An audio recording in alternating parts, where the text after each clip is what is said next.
Bihe vyiza nivyo ndabipfurije mwese banywanyi bacu mukurikira n'ibiganiro dutambutsa kuri no chaîne ya YouTube ya ICTV bashikiriza amakuru atandukanye abavugwa irya nino tubazaniye amakuru ari kugarukwako cane amakuru avugwa mu binyamakuru iba vyagiye biratangazwa ku mbuga ngurukana bumenyi amakuru tuvana mu masoko yacu atandukanye ndetse n'ibindi vyinshi biba biriko biragarukwako cane tubazaniye amakuru adasanzwe aho tugera tugaruke kuri vya bibazo tumaze iminsi turabashikiriza aho muri kino gihe inzu yoba iriko irasha hagati y'umukuru w'igihugu n'umushikiranganje wa mbere Gervas Ndirakobuca ariko nanone hakaba hari n'umugore wa perezida Ndayishimiye Angelina Ndayubaha uyo ngakaba ari we asigaye ari kizigenza akaba asigaye avuga rikijana kandi ngo akaba ari we asigaye avuga ingingo mu gihugu wamengo igihugu ntikikigira abashikiranganje igihugu ntikigifise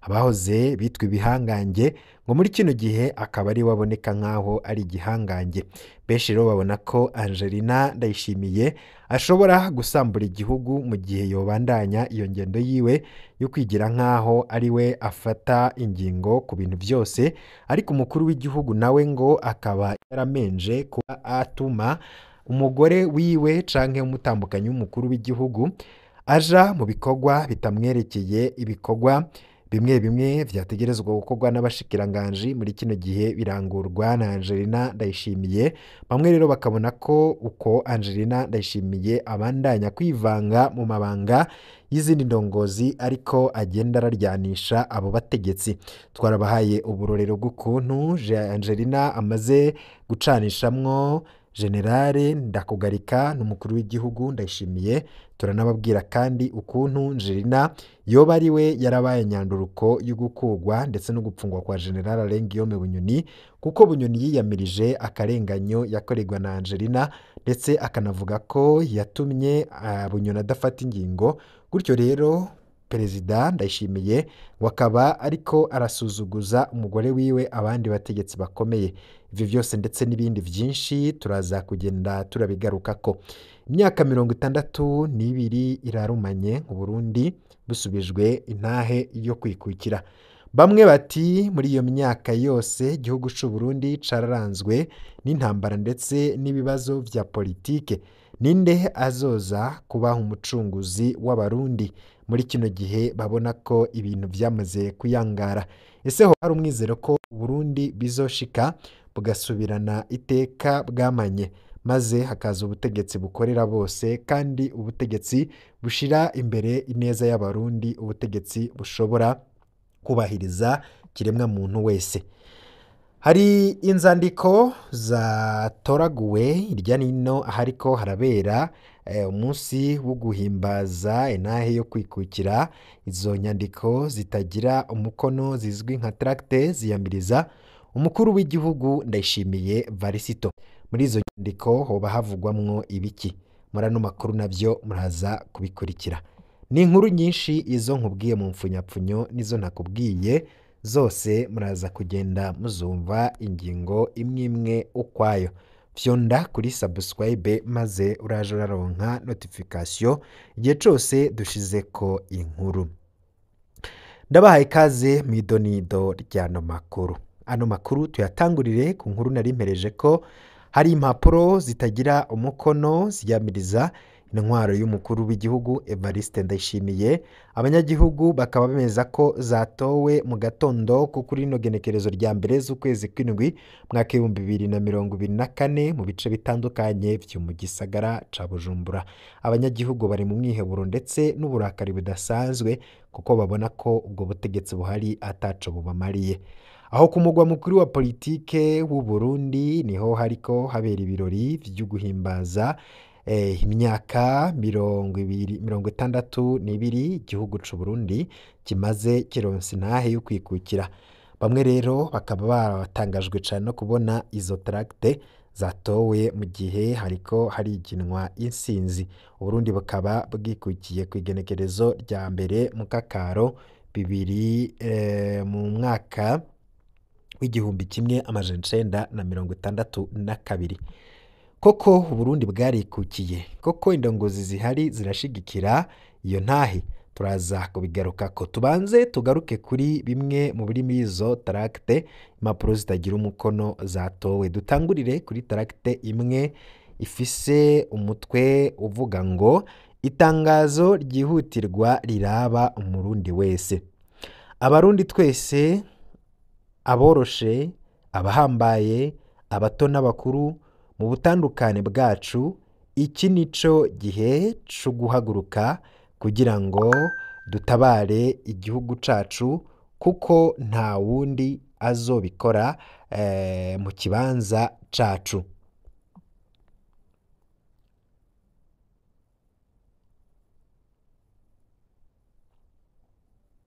Kuko atawundi azobikora mu kibanza cacu. Aho tugeze nta kibi kibaho na kimwe Evariste Ndayishimiye n'akarwi kiwe basigaje kudukorera gisumba ivyo bamaze kudukorera. Twarasonzeshejwe kandi tubandanya dusonzeshwa, nta bitoro bikiboneka, kwiyunguruza ntibishoboka, ifaranga rimaze gutakaza agaciro 100%, turicwa atacamira, turapfungwa atacamira, bene wacu baranyuruzwa bakagenda amazima yongo, tukabura n'ibiziga ngo tubashingurane iteka. Ibintu byose byankenerwa dukenera ku isoko, ibiciro vyaraduze. Aho kuturonkera inyishu y'ivyo bibazo, umukuru w'igihugu abandanya kutwitamba ku muvyimba kubera agahimbo k'ivyo atunze, nk'uko avyivugira ko atawumurusha ubutunzi, be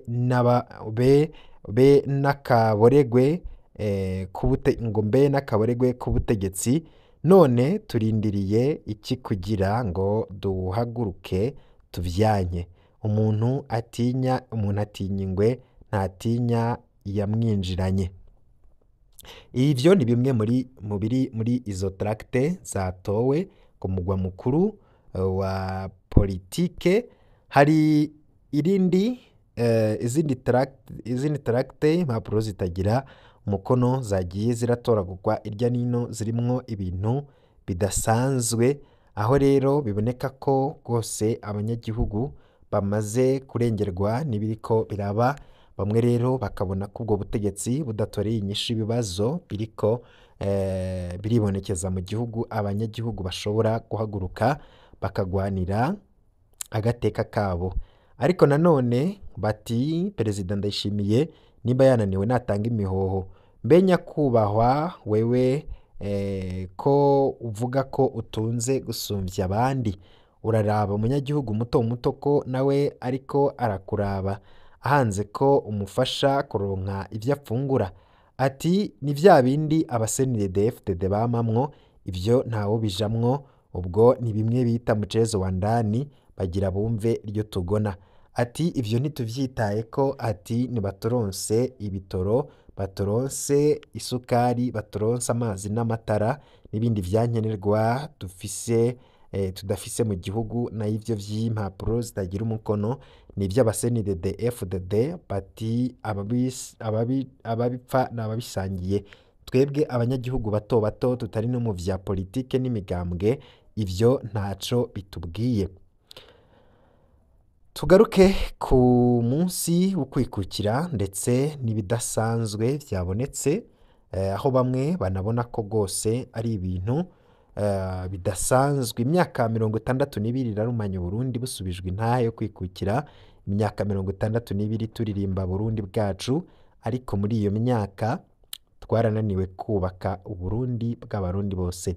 Intwaro zose zakurikiranye zamye zifise abarundi beza n'abarundi babi. Izo ntwaro zose zatumye abarundi baba impunzi, abandi bakabaho nk'abanyororo mu gihugu cabo. Duhimbaje imyaka 62 yo kwikukira, Uburundi bugeze habi cane. Dufise umugambwe uri ku butegetsi wiyita ko ari wo Burundi. Abarundi batari muri uwo mugambwe bafatwa ko atari abarundi bafise ijambo mu gihugu cabo, aho naho batiswe abansi b'igihugu bo kunyuruzwa no gupfungirwa ubusa. Indiriro z'abarundi bakaba bari mu mahanga mu buhungiro. Ubutunzi bw'igihugu bugeze habi cane, aho twikukira idolari rimwe ry'abanyamerika ryavunjwe ifaranga rimwe n'igice ry'amarundi.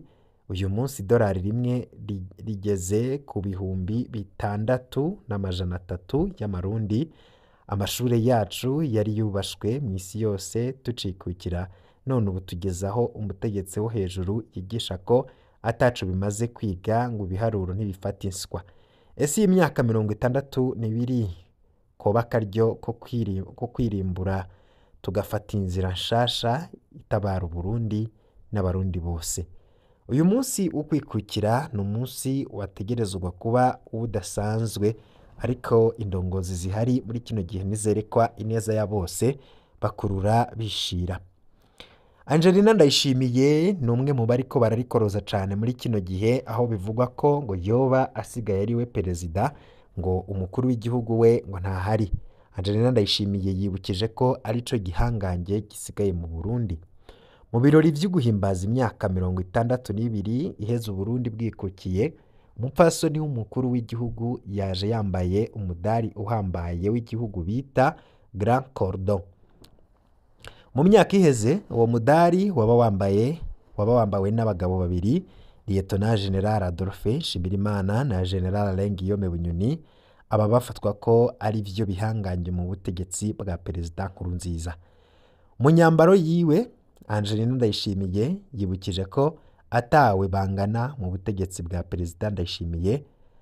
Abahorana uwo mudari, umwe ari mu kuzimu, uwundi yaciriwe kuba mu buroko imisi yose asigaje kw'isi. Angelina Ndayishimiye bamwe rero bamufata ko ari we perezida w'ukuri w'u Burundi muri kino gihe, ico ategetse cose kiraba. Ivyo biri no mu vyatumye imigenderanire y'umukuru w'igihugu n'umushikiranganje wa mbere Gervais Ndirakobuca batazira ndakugarika. Iyo migenderanire y'abena Ndayishimiye ikaba yaratosekaye kubera Angelina Ndayishimiye niwe wenyine ashobora guhinduza perezida Ndayishimiye ijambo aba yarayapfunditse n'umushikiranganje wa mbere be n'umuyobozi mwishikira mu biro vy'umukuru w'igihugu. Angelina Ndayishimiye aragisibije cane. Abanyagihugu bamwe babona ko adasambuye intwaro y'umugabo wiwe azokwisambura ubwiwe. Ati Cordon wa wundi umupfumu Ruyigi, ati nivyo ashobora kuba ari igihangange mu bunyonyezi bw'igihugu, kandi biranaboneka ko neva ivyo akora vyose abitegekwa n'umutambukanyi wiwe. Ati sindatahura impamvu ikintu kizimvye canke kandi mpora mbona vyambara abajenama bo muri Eglise. Ati ibi bintu biratangaje cane, ibisigaye ati ni nk'amashugwe ashashagirana mu gitondo izuba ryarashe, akumija akuma ijambo rikuru riva mu ijuru, ibindi ni ubusa. Ivyo Angelina ariko arigira ntaco bizofasha kandi ntaco bizomufasha.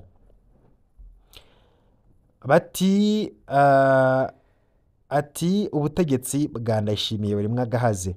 None ko mubona ko umukuru w'igihugu asigaye ari umugore, Perezida Ndayishimiye we ari ngaha akora iki? Yopfuma atanga imihoho tukamenya ko igihugu kirongowe n'umugore, gutyo amabanga y'igihugu ndetse n'ibibazo bihanze Uburundi akaba ari we turaja turabibaza. Ati ivy'i Burundi n'akamaramaza. Bamwe n'abandi bagiye bagira ico bavuze, ariko nawe urafise ico ushobora kuvuga. Shobora kuja muri commentaire maze ukagisangiza abanywanyi bacu mu kanya n'ayandi makuru agezwe.